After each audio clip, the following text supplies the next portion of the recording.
मौलाना साहब ने बोला कि बेटा बोलो कबूल है।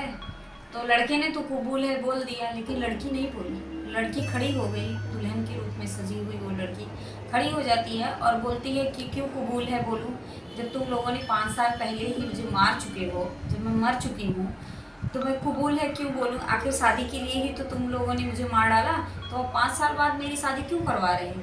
यही बोल के जब एक लड़की खड़ी हो जाती है, वो भी दुल्हन के रूप में सजी हुई, क्या वो सच में बेगाना थी। अब ये बात जानने के लिए तो आपको वीडियो में लास्ट तक मेरे साथ बने रहना पड़ेगा। तो चलो शुरू करते हैं हम।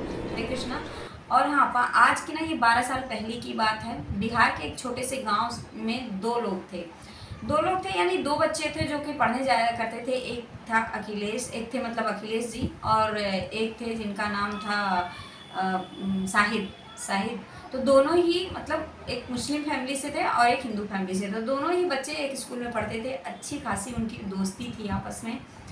पढ़ने के बाद वो धीरे धीरे समय बीतता है और बड़े हो जाते हैं। फिर उनका शादी ब्याह हो जाता है। तो ये लोग क्या करते हैं कि इतना पट्टी थी दोनों दोस्त में कि तो भोपाल के लिए निकलते हैं। कुछ भोपाल में इन्होंने कहीं अपना नौकरी वोकरी के लिए कुछ दिया था। तो अपना ये लोग निकलते हैं कि भाई जॉब लेटर आया वहाँ से कि ठीक है, एक्सेप्ट कर लिया उन लोगों ने।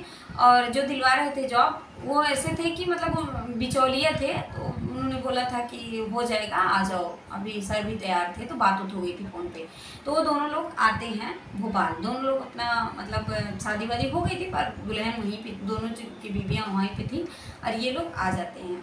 कुछ दिनों बाद ये लोग नौकरी करते हैं। कुछ दिनों बाद ये लोग एक ना बिजनेस सेटअप करते हैं, जो बहुत बढ़िया बिजनेस इनका शुरू हो जाता है। चलता है बहुत मतलब काफ़ी समय तक चला। और फिर इतने इसमें क्या हुआ कि बिजनेस भी चलता, अच्छा खासा पैसा भी आ गया। और फिर इन लोगों ने अपनी अपनी बीवियों को बुला भी लिया। बाद में ये हुआ कि एक ही सोसाइटी में घर भी ले लिया दोनों ने।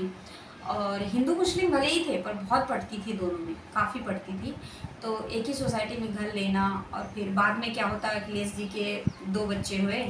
एक का नाम था रेखा, जो पहली बेटी होती है उसका नाम था रेखा। और वो जो अपने थे साहिद भाई, उनके भी बेटी होती है, तो उसका नाम रेशमा रखा गया। दोनों का नाम आर से रखा गया। तो दोनों का नाम रेशमा। और तो दोनों ही साथ में मतलब लगभग वही 2-4 महीने का आगे पीछे छोटी बड़ी थी। दोनों को ही साथ में स्कूल भेजते थे। अब वो धीरे धीरे समय के साथ बड़ी भी होती गई। इसके बाद जो साहिद भाई थे, उनके 2 बच्चे और जुड़वा बेटे भी हुए। इनका भी एक बेटा हुआ जो अखिलेश भाई थे इनके। तो मतलब रेखा एक भाई बहन, और वो जो रेशमा थी वो 3 भाई बहन, 1 बहन और 2 भाई। ये लोग भोपाल में रहते थे। सब अच्छा चल रहा था एकदम बढ़िया से। अब होता ये है कि जैसे कि मैंने अपने इंट्रो में ही बता दिया कि वो लड़की क्यों खड़ी हो जाती, जबकि वो जिंदा थी। तो फिर उसने ये क्यों बोला कि मैं मर गई हूँ। और फिर वो रेशमा थी, जो मैंने अभी बताया ना, वो रेशमा थी जो कि जिंदा थी। लेकिन उसने ऐसा क्यों बोला कि उसका निकाह जब हो रहा था कि मैं मर चुकी हूँ 5 साल पहले। नहीं, ऐसा कुछ नहीं था। रेखा जो थी वो एक लड़के से प्यार करती थी। और रेखा के माता पिता जो इस चीज़ को बिल्कुल भी एक्सेप्ट नहीं कर रहे थे, घर में बहुत बवाल हो गया। इसलिए रेखा ने खुदकुशी करना चाहा। उसने जहर वहर पी लिया, उसको एक हॉस्पिटल में एडमिट कराया गया। तो जिस हॉस्पिटल में लोगों ने एडमिट कराया, उस हॉस्पिटल का डॉक्टर जो था, वो जो ये अपने अखिलेश भाई थे, उनसे बहुत पटती थी उस डॉक्टर की। एक तरह से बोलते ना फैमिली डॉक्टर, या फिर समझ लो आप, अच्छा खासा पटती थी। लोग पैसे वाले तो ऐसे भी थे। बिजनेस इनका काफ़ी अच्छा खासा चल रहा था दोनों लोग का। कुछ जॉइंट बिजनेस भी था, कुछ अलग भी लोग कर रहे थे। दोनों की बड़ी बड़ी गाड़ियाँ थी, अच्छे फ्लैट थे, सब कुछ था दोनों जो दोस्त थे। बाद में क्या होता है कि उसको, रेखा को जब ये लोग एडमिट कराए, फिर रेखा फाइनली ठीक हो गई। समझ लो 1 हफ्ता लगा, लेकिन वो ठीक हो गई। ठीक जब हो गई तो उसने बोला कि मुझे मर जाने देते, अगर मैं जिंदा रहूँगी तो उस लड़के से शादी करूँगी, नहीं तो मैं फिर खुदकुशी करने की कोशिश करूँगी। ऐसा उसने हॉस्पिटल में बोला। तो ये जो अखिलेश थे और उनकी वाइफ दोनों मिलके अपनी खुद की बेटी को डॉक्टर से मिलके मरवा देते हैं, यानी कि जहर का इंजेक्शन लगवा देते हैं। और फाइनली रेखा मर जाती है। लेकिन ये बात किसी को नहीं पता था, सिर्फ डॉक्टर को पता था और रेखा के माता पिता को पता था। कुछ दिन बीता, कुछ दिन क्या, काफ़ी लंबा टाइम बीता, यानी कि 3-4 साल बीत गए। धीरे पहले बातें बहुत इधर उधर हुई लोगों को कि वो जहर खा के मर गई। ये तो किसी को पता नहीं था कि वो ठीक हो गई। वापस ही माता पिता ने मार दिया डॉक्टर से मिलके। ये बात तो सिर्फ डॉक्टर को और रेखा के माता पिता को पता था। अब होता ये है कि जब 3-4 साल बाद रेशमा की शादी होने वाली होती है, तब मतलब दोनों दोस्त तो थे ही, रेशमा के पापा और रेखा के पापा। तो गांव में वो लोग बिहार वापस जाते हैं, वो लोग गांव से ही शादी कर रहे थे, मतलब निकाह था उसका। तो ऐसा तो हो नहीं सकता कि भाई दोनों दोस्त हैं तो अब रेखा के पापा जाएंगे नहीं। रेखा के पापा भी शादी में शामिल हुए, फिलहाल वो अपने घर पे ही गए, लेकिन शादी के दिन उनको जाना था उधर। बीच में क्या होता है कि जो अपनी रेशमा थी उसकी, क्योंकि वो उसकी सहेली थी, उसके साथ पढ़ी लिखी थी, सब कुछ था, उसको पता भी था कि वो मर गई है जहर खा के, लेकिन उसको ये नहीं पता था कि वो मार दिया गया, किसी को नहीं पता उसको मार दिया गया है। तब वो कभी कभी सपने में आती थी और कुछ बोलने की कोशिश करती थी, पर रेशमा को ऐसा लगता था कि शायद मतलब मैं उसकी दोस्त हूँ इसलिए वो सपने में आती है, या कभी कभी उसको डर लगता था, कभी कभी उसके आसपास कोई है ऐसा महसूस होता था, या कभी कभी ना जैसे रेखा बोलती थी उसकी आवाज़ उसके कानों में आती थी, तो थोड़ा सा डरती थी, फिर संभल जाती थी। अरे नहीं, सहेली थी, हमेशा हम एक दूसरे से सब कुछ शेयर कर देते, शायद से ऐसा मुझे वहम होता होगा। ये सब बातें बाद में उसको थोड़ा दिखाया और सुनाया गया, जंतर उंतर बांधा गया, तब से सब कुछ ठीक था। तो बाद में जंतर उंतर उसने निकाल दिया था।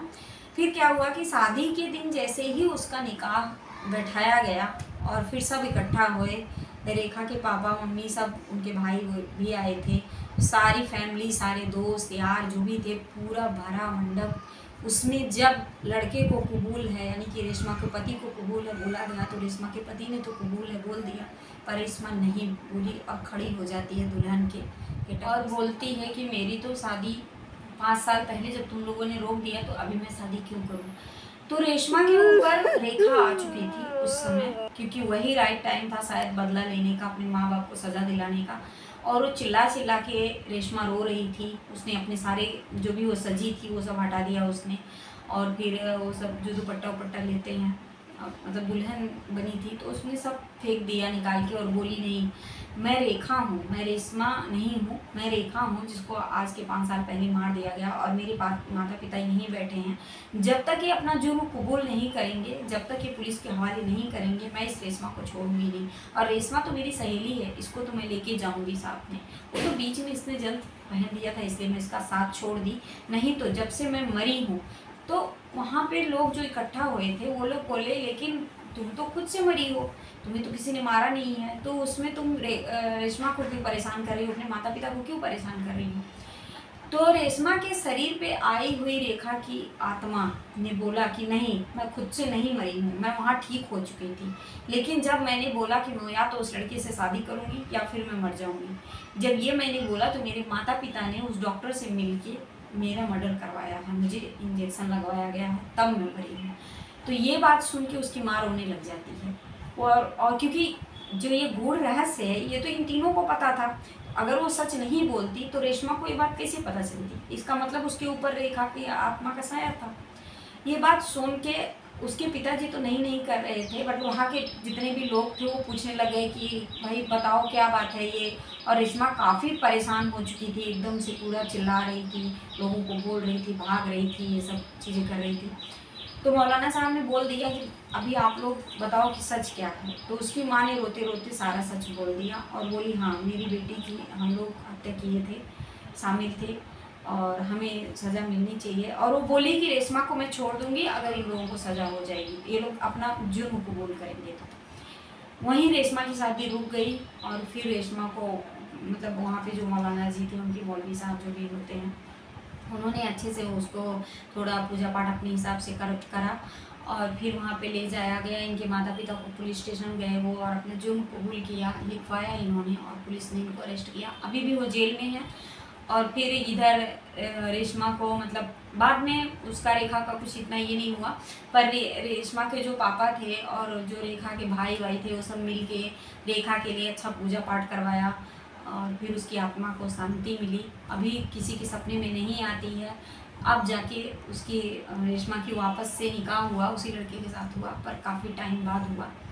तो अभी सब खुश हैं, लेकिन एक गलती की वजह से, जो माँ बाप की उनकी गलती है, सिर्फ उन्होंने कास्ट की वजह से कि इस कास्ट में नहीं उस कास्ट में तुमको शादी करनी है, लव मैरिज नहीं करने दिया उसको, और फाइनली इतना बड़ा कांड हो गया। तो ये थी हमारी आज की घटना। कैसी लगी हमें कमेंट करके ज़रूर बताना, और अगर अच्छी लगी तो लाइक कर देना चैनल। और ऐसी ही सत्य घटना सुननी है, मतलब मुझसे अच्छी वाली सच्ची कहानी, तो फिर चैनल को सब्सक्राइब कर लेना। मिलेंगे नेक्स्ट वीडियो में आपके लिए ऐसे ही एक दूसरी घटना के साथ। तब तक के लिए